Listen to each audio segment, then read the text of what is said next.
When you are driven by fear, you never make fully rational choices. It's like the person who is so afraid of heights that they won't fly across the country to meet the love of their life. Today, about 38.1 million people live in poverty and fear every day. How did so many people end up living on so little and getting trapped in a life of poverty?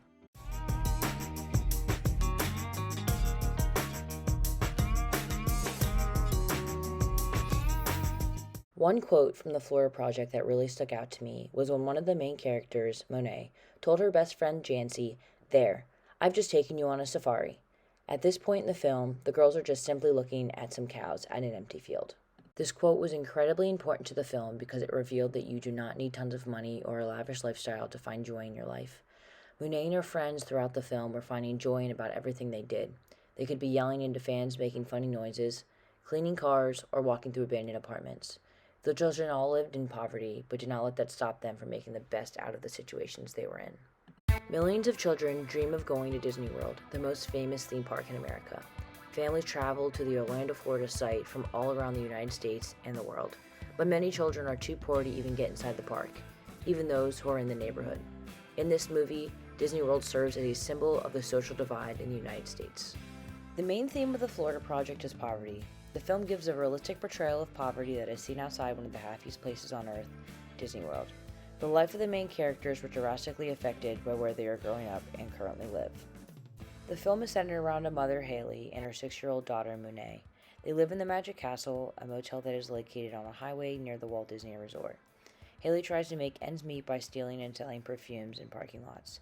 Haley and Monet are not the only family facing poverty in this movie. The Magic Castle has an entire community to many impoverished people. Someone's geography can greatly affect if they live a life of poverty.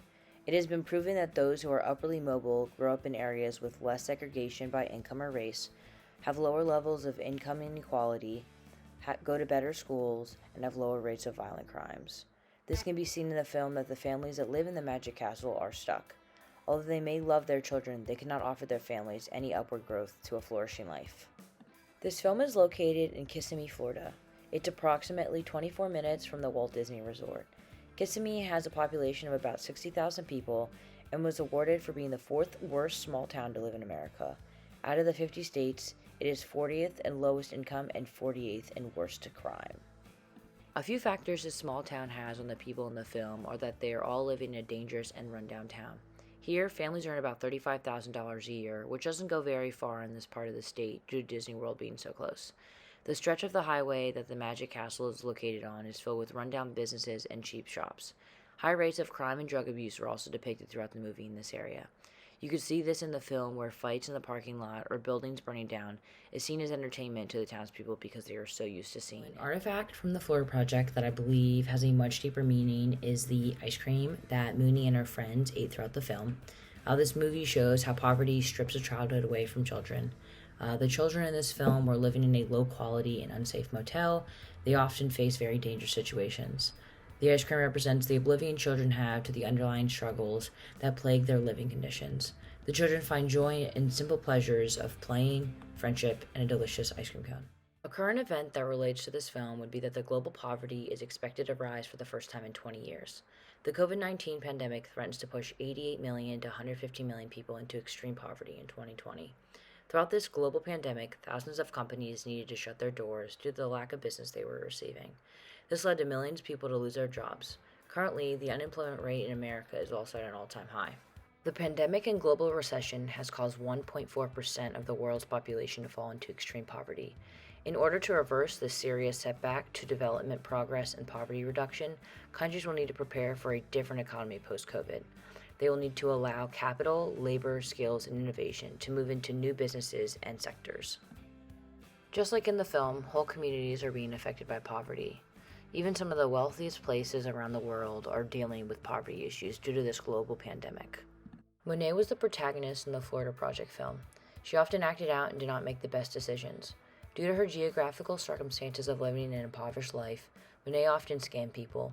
She would frequently join her mother in stealing food from restaurants, stealing Disney World passes from people, or stealing perfume to resell.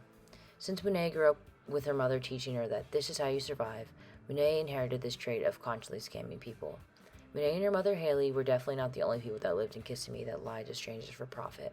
The geographical circumstances, as well as the people they surrounded themselves with, drove them to make these bad decisions to survive. In my final analysis, the Florida Project film documents the economic disparity and sad ironies of Orlando, where barely a mile away from places like the Magic Castle, there are hotel buffets stocked with more food than Disney guests could ever consume, and nice houses that have been sitting empty since the real estate crash years ago.